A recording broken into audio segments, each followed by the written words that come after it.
Hi, I am Sharma और SS coaching centre में आपका स्वागत है। एक बार फिर से हम आपके साथ इंटरेस्टेड टॉपिक लेकर प्रस्तुत हुए हैं।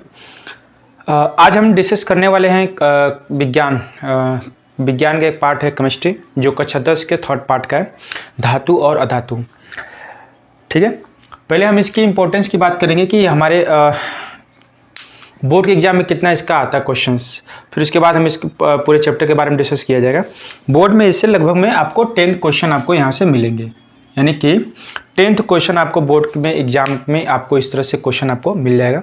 तो इस तरह से आपको पता चल जा सकता है कि कितना ज़्यादा इंपॉर्टेंट हमारे बोर्ड के एग्जाम में रखने वाला है। और बोर्ड के एग्जाम के साथ साथ हमको ये बेसिक नॉलेज भी इसका धातु और अधातु इस चैप्टर का होना बहुत ही ज़रूरी है, क्योंकि आगे क्लास में हम जाएंगे तो फिर से चैप्टर हमको बार बार हमको पढ़ना पड़ेगा। तो इस चीज़ को आज हम थोड़ा बेसिक कंसेप्ट से समझेंगे कि कैसे क्या होता है, कैसे इसका प्रॉपर्टीज क्या होता है, कितने प्रकार के होते हैं। इन सब सारी चीज़ों को हम टॉपिक बाय टॉइज इस टॉपिक हम लोग इस पर डिस्कस करने वाले हैं। तो आज हम टॉपिक डिस्कस करने वाले हैं धातु और अधातु, चैप्टर 3 है। और इस पूरे चैप्टर को हम लोग 2 पार्ट में डिस्कस करेंगे। आज फर्स्ट पार्ट हमारा सिर्फ होगा सिर्फ धातु के ऊपर, और जो सेकेंड पार्ट हमारा होगा सिर्फ अधातु के ऊपर। ठीक है, तो आज हम धातु के ऊपर जो डिस्कस करने वाले हैं, सबसे पहले आज हम जो पॉइंट डिस्कस करने वाले हैं हम बता देते हैं आपको कि तत्व यानी कि एलिमेंट क्या होता है। फिर उसके बाद धातु क्या होता है, धातु के साथ साथ हम लोग पढ़ेंगे धातु के गुण क्या होते हैं, और धातु के गुण का मतलब होता है उसकी भौतिक गुण क्या होते हैं, और धातु के रासायनिक गुण क्या होते हैं। आज हम इन सारे टॉपिकों को डिस्कस करने वाले हैं। ठीक है, और जो लोग नए चैनल से जुड़े हैं और उसको लाइक और चैनल को सब्सक्राइब करें। और अगर वीडियो आपको अच्छा अगर लगे तो अपने फ्रेंडशिप दोस्तों को क्या करें, ज़रूर से शेयर करें, क्योंकि अभी बोर्ड के एग्ज़ाम आने वाले हैं। तो आज हम उन छोटे छोटे ट्रिक्स को भी डिस्कस करने वाले हैं जो आपको बोर्ड में डायरेक्टली क्वेश्चन यहाँ से पूछे जाते हैं। ठीक है, तो आप चैनल को बने रहे, आप वीडियो पूरा देखें ताकि आपको जो भी क्वेश्चंस हो जिससे रिलेटेड हैं आप पूरा उसको देखें ताकि आपको नॉलेज मिले। और कोई आपको प्रॉब्लम होता है तो आप इसको डिस्कस कमेंट सेक्शन में ज़रूर कर दें। और इस पूरे लेक्चर का आपको अगर पीडीएफ चाहिए तो मैं एप्लीकेशन का डिस्क्रिप्शन में लिंक में दे दूंगा, वहाँ से आप एप्लीकेशन डाउनलोड करके वहाँ पे आप इसका पूरे वीडियो और प्लस में इसका चैप्टर नोट्स पीडीएफ आप वहाँ से डाउनलोड कर सकते हो, वो भी आपको फ्री में मिलेगा। और वहाँ पे मैंने एप्लीकेशन पे आपको टेस्ट सीरीज, क्वेश्चन बैंक, आपको बोर्ड के रिलेटेड एग्जाम वहाँ पे मिल जाएंगे। ठीक है, तो हम लोग अब आते हैं अपने पॉइंट पे। सबसे पहले हम बात करेंगे कि तत्व होता क्या है। पहला हमारा फर्स्ट टॉपिक ये होता है कि टोटल हमारे कितने तत्व हैं, तत्व क्या है। तो तत्व का मतलब ये होता है कि कोई सूक्ष्मतम कण जिनसे हमारा पदार्थ बना होता है, वो कोई एक छोटा सा कण होगा जिनसे हमारा पदार्थ बनता है, वो हमारा क्या कहता है, तत्व कहलाता है। तत्व कुछ भी हो सकता है, जैसे सोना, चांदी, फिर कार्बन, नाइट्रोजन, सब क्या हमारे तत्व हैं, एलिमेंट है। क्या है, एलिमेंट है। और जो सबसे छोटे छोटे सूक्ष्मतम कणों से क्या होते हैं, मिले होते हैं, और यही सूक्ष्मतम कण मिलकर हमारा एक मैटर्स यानी पदार्थ बनाता है। फिर इसी को हम लोग क्या कहते हैं, तत्व कहते हैं। क्या कहते हैं, तत्व। जैसे अगर हम छोटा सा एग्जाम्पल ले लें, जैसे हमने एक सोना ले लिया। सोना क्या है, छोटे छोटे कणों परमाणुओं से मिलकर बना हुआ है, और फिर वही परमाणु मिलकर आपस में क्या एक तत्व का निर्माण कर दिया, यानी कि सोना बन गया हमको जो दिखाई देता है। अगर उसी को हम बारीक बारीक अगर छोटा छोटा पीस कर देगा तो हमको दिखाई नहीं देगा। हमको जब दिखाई नहीं देगा, लेकिन क्या होता है कि वही परमाणु आपस में बॉन्ड बना करके एक तत्व का पदार्थ का निर्माण करते हैं, जिसे हम लोग क्या कहते हैं, तत्व कहते हैं। और फिर वही तत्व जब आपस में परमाणु मिल जाता है तो हमको दिखाई देना चालू हो जाता है, पता चलता है सोना है, पता चलता है चांदी है, फिर हमको लोहे और सारे पदार्थों का हमको ज्ञान हो जाता है जब ये छोटे छोटे सूक्ष्मतम कण आपस में मिलते हैं तब। ठीक है, तो तत्व आपको समझ में आ गया होगा कि तत्व क्या है। तो फिर हम इसको आगे बढ़ते हैं। दुनिया में जो भी चीज़ें हैं सब क्या है, पदार्थ हैं। सारी चीज़ें किससे मिलकर बनी है, पदार्थ से मिलकर बना है। और पदार्थ किससे मिलकर बना, छोटे छोटे सूक्ष्मतम कणों से मिलकर बना हुआ है। ठीक है, हम अब आगे बढ़ते हैं। आगे बढ़ने का मतलब ये होता है कि अब तत्व को कितने भागों में बांटा गया है। तत्व का मतलब है कि अगर हम तत्व की बात करें, इसके वर्गीकरण की, तत्व को 3 भागों में बांटा गया है। तत्व को 3 भागों में बांटा गया है। इसके फिजिकल और एंड केमिकल, यानी इसके भौतिक और रासायनिक गुण के आधार पर इसको 3 भागों में बांटा गया। फर्स्ट इज धातु, दूसरा अधातु, और तीसरा उपधातु। ठीक है, यानी कि मेटल्स, फिर नॉन मेटल्स, फिर से मेटालाइट्स। क्या है, मेटलॉइड्स। इसका मतलब है कि जो तत्व होता है वो उसके भौतिक और रासायनिक गुणों के आधार पर उसको 3 भागों में बांटा गया, यानी कि उसके 3 बेटे हो गए।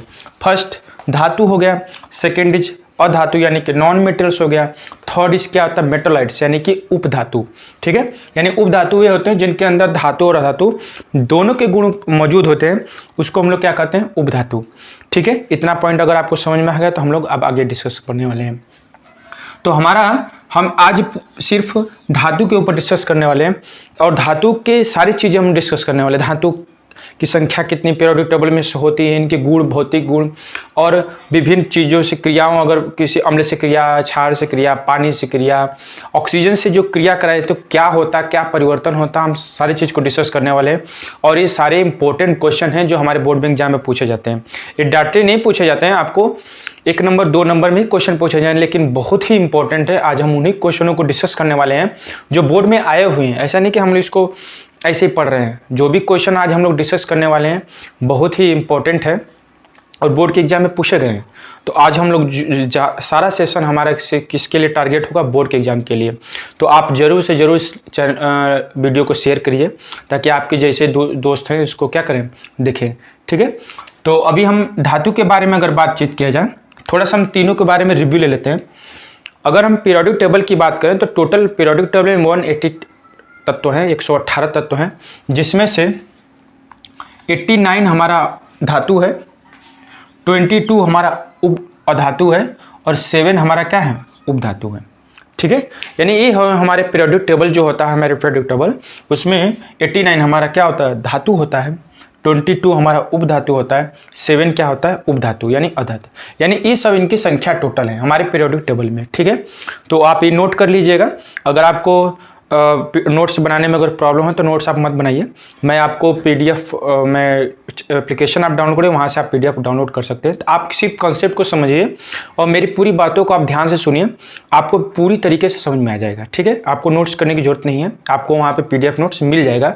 तो आप मेरी बातों को सुनने पर ज़्यादा ध्यान फोकस करें और छोटे छोटे कॉपी लिख करके उसको नोट्स बनाते रहें ताकि आपको रिमाइंडर होगा कि हमने आज क्या सेशन में पढ़े हैं। ठीक है, अब हम धातु की जो बात करते हैं, धातु अगर आ गया, धातु क्या है, एक प्रकार से तत्व ही होता है।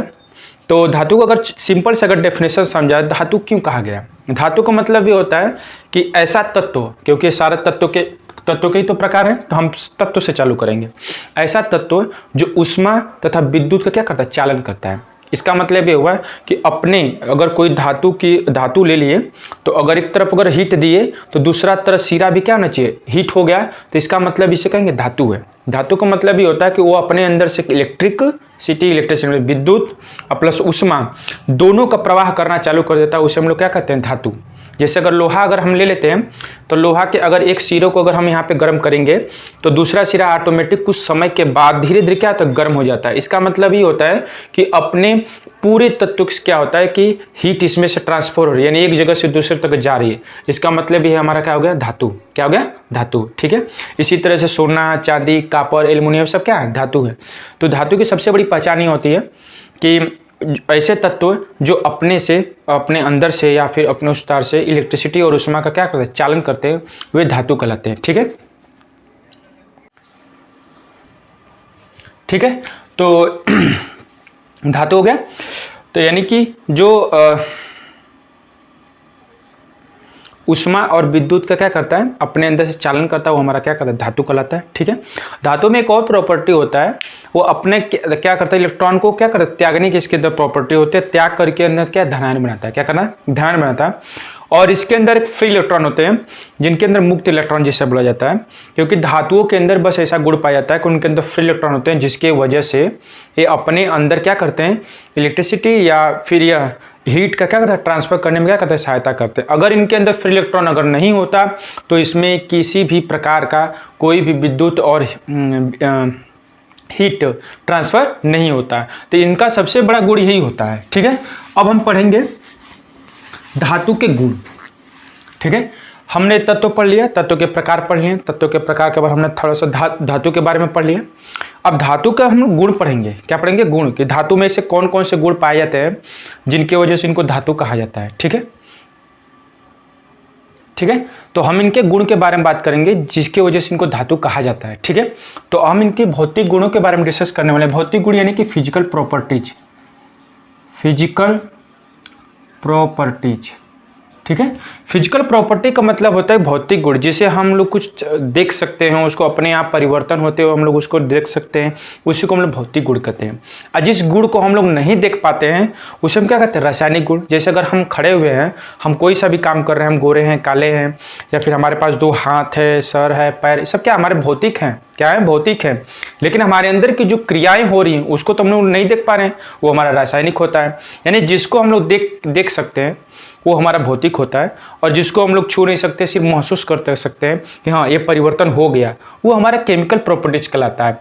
तो इसी तरीके से अगर हम पहला प्रॉपर्टीज की अगर बात करें धातु की, तो धातु का सबसे मेन चीज होता है वो क्या होता है, कठोर यानी कि ठोस होता है। ये सबको पता है कि धातु ठोस होता है। जैसे अगर लोहा ले लिए, चांदी ले लिए, ठोस होता है। ऐसा थोड़ी कि एकदम पतला बारीक रबड़ जैसा तो पकड़े बस हो गया, ऐसा नहीं होता है।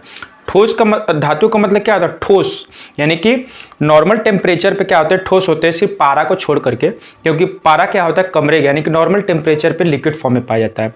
उसको छोड़ करके, या अपवाद है, इसको छोड़ करके बाकी जितने भी हमारे धातु होते हैं वो नॉर्मल यानी कमरे के ताप पर क्या होते हैं, ठोस होते हैं। इनकी सबसे बड़ी गुण यही होता है, क्या होते हैं, ठोस होते हैं। लेकिन ये जरूरी नहीं है कि जो ठोस हो वो धातु ही हो, आगे जाकर डिस्कस किया जाएगा, ठीक है। दूसरा गुण होता है इनके अंदर तन्य।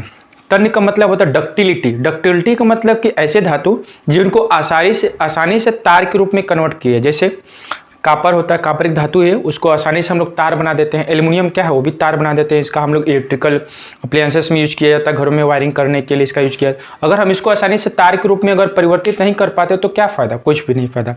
तो इसके अंदर से ना इलेक्ट्रिसिटी फ्लो कर पाती, नहीं विद्युत फ्लो कर पाता। तो धातु को अंदर गुण होता है कि वो आसानी से तार के रूप में परिवर्तित हो जाते हैं। इसी गुण को उनको बोला जाता है डक्टिलिटी यानी कि तन्य कहा जाता है, ठीक है। और बहुत सारी धातुएं होती हैं, कुछ धातुएं आसानी से हो जाती है, जैसे चांदी हो गया, सोना, ये बहुत सॉफ्ट होता है। धातु तो है ही लेकिन बहुत ही सॉफ्ट होता है, आसानी से इसके अंदर तार को हम घिस सकते हैं। अगर सोने की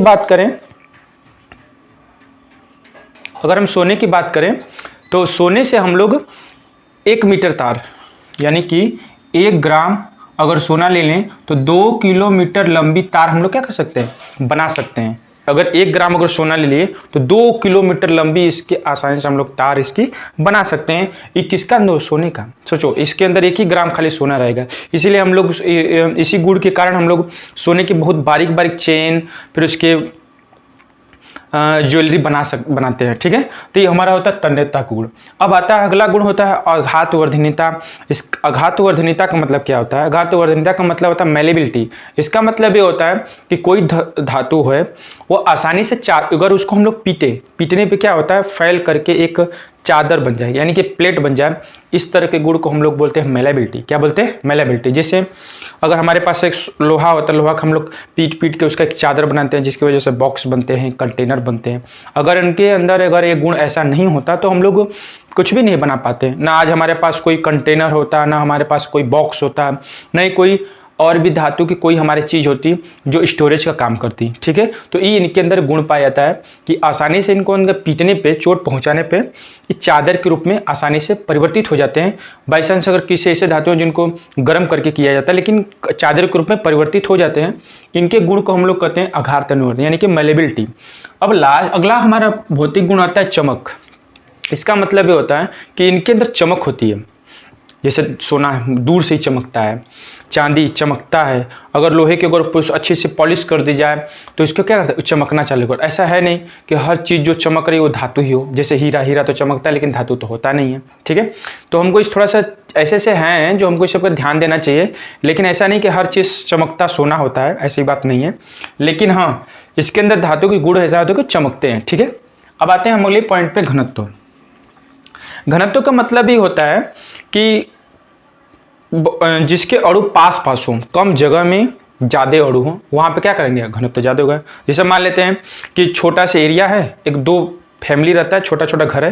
जैसे अगर हम बात करें, यहाँ पर एक रूम है, यहाँ पे भी एक रूम है। अब इसी रूम में 10 लोग रह रहा है, एकदम भर गया ठूसा ठूस एकदम, और इसमें 2 लोग रह रहा है, तो ये आराम से फैल के सोएगा। यहाँ पे 2 ही लोग रहेगा, यहाँ पे 10 लोग एक के ऊपर एक सोएगा, तो एक ही एरिया में किसका ज़्यादा लोग रह रहा है, इस पे। तो इसका मतलब कि 10 लोग रह रहा है इस जगह पे, तो घनत्व तो इस रूम का ज़्यादा हो गया, और इस रूम में कम लोग रह रहा है, इसका मतलब इस रूम का घनत्व तो क्या होगा, कम हो गया। तो यानी कि कम इतने ही जगह में अगर ज़्यादा परमाणु रहेगा, ज़्यादा अणु रहेगा, तो हमारा उसकी घनत्व तो ज़्यादा कहलाती है। और इसके का 2 ही लोग रह रहा है इसमें, आराम से एक यहाँ पे फैल के सोएगा कि यहाँ पे फैल के सोएगा, इसमें नहीं फैल के सो पाएगा, क्योंकि 10 लोग हैं एक ही रूम में, तो आराम से सोएगा, एक के ऊपर एक आराम से ठूस ठास के सोएगा उसी पे। तो इसका मतलब ये है कि घनत्व का मतलब भी होता है कि एक ही जगह में बहुत ज़्यादा अणु हों, तो ये ऐसा ठोस में ही होता है। इसी वजह से वो बहुत ज़्यादा वजनी होता है, इसी वजह से वो ज़्यादा ठोस होता है, इसी गुण के कारण। तो इसका मतलब ये होता है कि घनत्व तो इनके क्या होते हैं, ज़्यादा होते हैं। क्या होते हैं, ज़्यादा। अब अगला हमारा प्रॉपर्टी जाता है भंगुर। भंगुर का मतलब सबसे अच्छी बात है, नमक ले लिए, नमक तो दिखने से ठोस ही होता है। नमक क्या होता है, ठोस। उसको हथौड़ा मारे तो एकदम मतलब कि बिखर जाता है। क्या होता है, बिखर जाता है। शीशा भी हमारा ठोस होता है, एक हथौड़ा मारे नहीं पूरा बिखर गया। इस प्रॉपर्टी को हम लोग कहते हैं भंगुरता। क्या कहते हैं, भंगुरता। ठीक है, ठीक है। अब लास्ट हमारा आता है विलेयता। विलेयता का मतलब ये होता है कि ऐसे धातु जो किसी भी प्रकार के विलयन में आसानी से घुल जाते हैं, इस गुण को हम लोग कहते हैं विलेयता। क्या कहते हैं, विलेयता। जैसे नमक अगर हम बात करें तो नमक हमारा ठोस ही होता है। नमक क्या होता है, ठोस हो, लेकिन आराम से वो पानी में घुल जाता है। ऐसा तो है नहीं घुल गया, लेकिन अगर हम सोना चांदी या फिर कोई और लोहा ले लें, ये घुलेगा नहीं, घुलेगा उसी तरह सालों सालों इसी तरह पड़ेगा, लेकिन घुलेगा नहीं। इसका मतलब ये होता है कि इनके अंदर किसी भी प्रकार के विलयन में यह सामान्यतः घुलते नहीं हैं। तो ये हो गया हमारा भौतिक गुण। क्या हो गया, भौतिक गुण। हमने इस सारे गुणों को हमने अध्ययन कर दिया, कौन से गुण में, भौतिक गुण में। अब हम इस पर डिस्कस करने वाले हैं इसके रासायनिक गुण। ठीक है, तो अभी हम धातु के रासायनिक, धातु का हमने फिजिकल प्रॉपर्टी हमने स्टडी कर लिया। अभी ध्यान रखना उससे ज़्यादा आपको नहीं आना है, उस चीज़ को बस जो हमने पॉइंट डिस्कस किया हुआ है बस आप उसी पॉइंट को डिस्कस कर लीजिए, आपको उससे ज़्यादा नहीं आना है। ठीक है, आप उसी पॉइंट को बस डिस्कस करके उसको बार रिवीजन कर लीजिए, और पॉइंट PDF आप उसको ले करके बार बार रिवीजन करते रहिए, आपको कंफर्म है कि आपको क्वेश्चन से मिल जाने हैं। ठीक है, तो अभी हम लोग केमिकल प्रॉपर्टीज को डिस्कस करने वाले हैं, जो कि आपको एग्जाम में एक क्वेश्चन आपको पूछा जा सकता है, क्या होता है जब। ठीक है, तो इस पॉइंट को हम लोग डिस्कस करने वाले हैं। पहला, जब कोई धातु ऑक्सीजन से क्रिया करता है, ऑक्सीजन का मतलब कि खुले में, हवा के साथ क्रिया करता है, O2 के साथ क्रिया करता है, तो क्या बनता है। पहला, जब कोई ऑक्सीजन, जैसे मान लिया हमारे यहाँ पे धातु हो गया और ऑक्सीजन से क्रिया करेगा तो हमारा धात्विक ऑक्साइड। अब इसका याद करने का तरीका, बहुत ज़्यादा एप्लीकेशन को याद, बहुत ज़्यादा चीज़ों को, एग्जाम्पल को याद नहीं करना है, हमको सिर्फ ट्रिक याद करना है जिससे हम एग्जाम में करके आए। ठीक है, तो अगर हमारे यहाँ पे धातु दिया है और यहाँ पे ऑक्सीजन दिया हुआ है, तो इसका मतलब ये हुआ कि हमेशा वो धात्विक ऑक्साइड ही बनाएगा।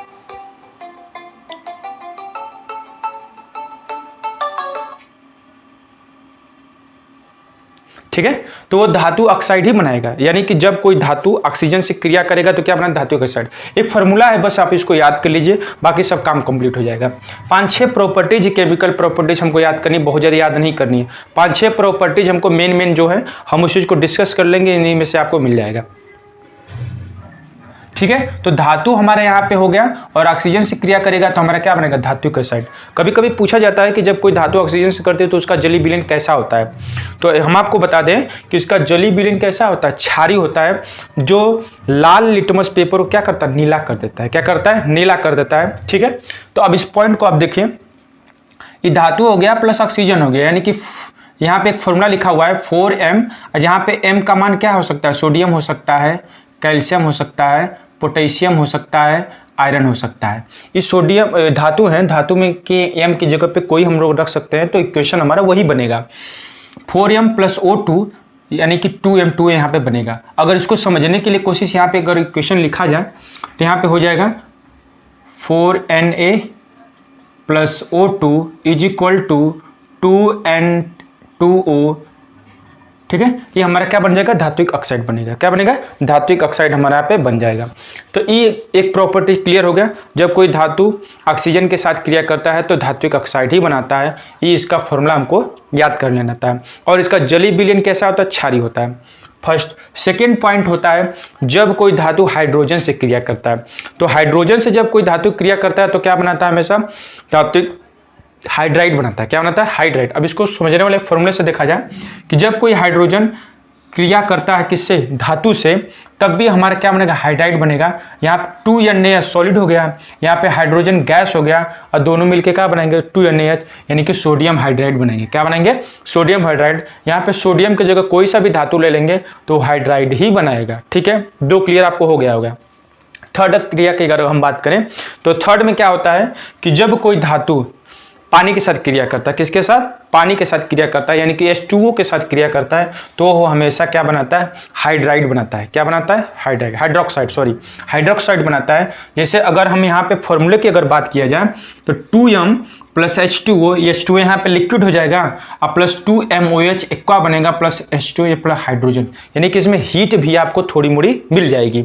इसका मतलब यह है कि अब M के जगह पे यहाँ पे कोई सा भी अगर धातु रख सकते हैं। जैसे अगर हम यहाँ पे रखें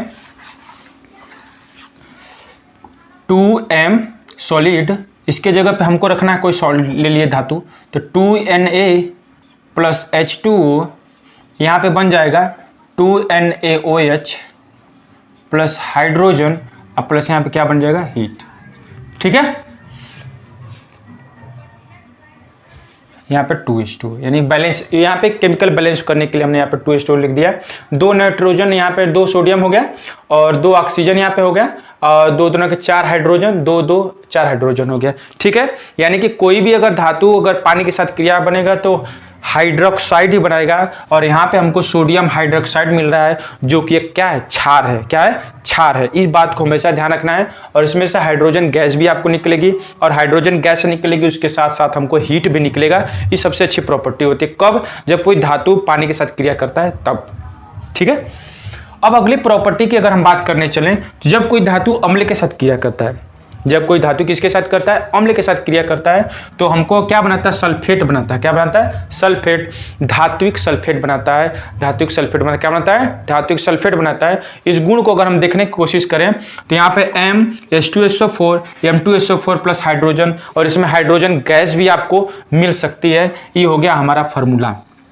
बस इस 4-5 फॉर्मूले को एक बार रिवीजन करके कॉपी पर लिख लीजिए, और PDF नोट्स आप जरूर ले लीजिए, ताकि वो बहुत ज़्यादा हेल्प करेगा। आपको बार बार लिखने की जरूरत नहीं पड़ेगी।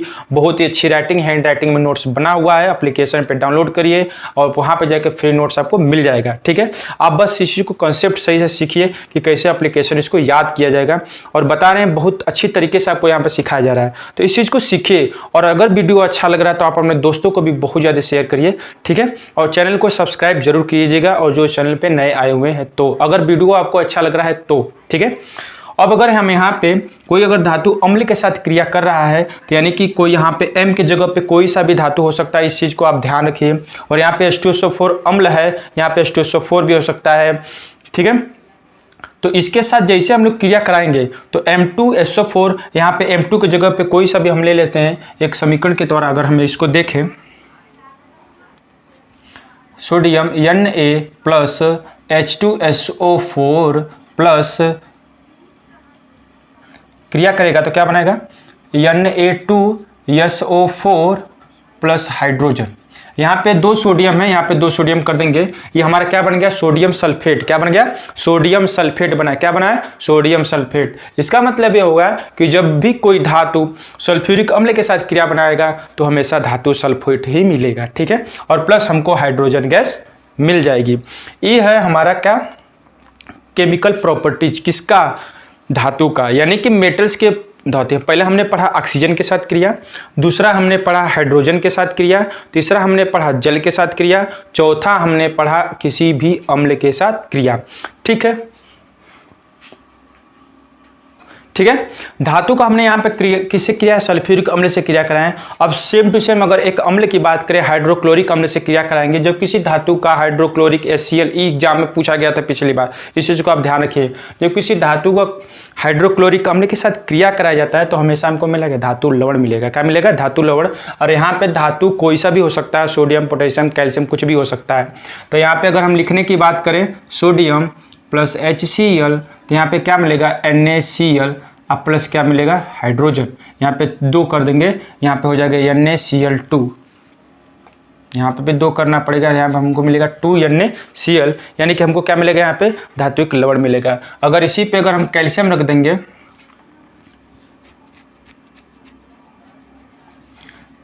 HCl, तो यानी कि कैल्शियम क्लोराइड CaCl2, अब प्लस यहाँ पे क्या मिलेगा, हाइड्रोजन गैस मिलेगा यहाँ पे, तो 2 हो गया यहाँ पे, ठीक है। तो यहाँ पे देख रहे हैं, जब भी कोई भी अगर धातु अगर हाइड्रोक्लोरिक से मिलेगा तो यहाँ पे हमको क्या मिलेगा, धातु लवण ही मिलेगा। अगर यहाँ पे पोटेशियम ले लिए तो भी हमको यहाँ पे KCl मिलेगा, अब प्लस यहाँ पे क्या मिलेगा, हाइड्रोजन मिलेगा। तो सबसे अच्छी ट्रिक ये याद रखनी है कि कोई भी अगर अम्ल है, अगर ये Cl से क्रिया कर रहा है तो हमको लवण ही मिलेगा, यानी कि नमक ही मिलेगा, NaCl, CaCl2, KCl, ठीक है। अब इसी तरीके से यहाँ पे क्या मिलेगा, धातु, यानी कि हमको ये फॉर्मूला क्या करना है, याद कर लेना। अब तक कितने फॉर्मूले होंगे, 5, जो कि एग्जाम में पूछे जाते हैं, ठीक है। अगली प्रॉपर्टी की अगर हम बात करें,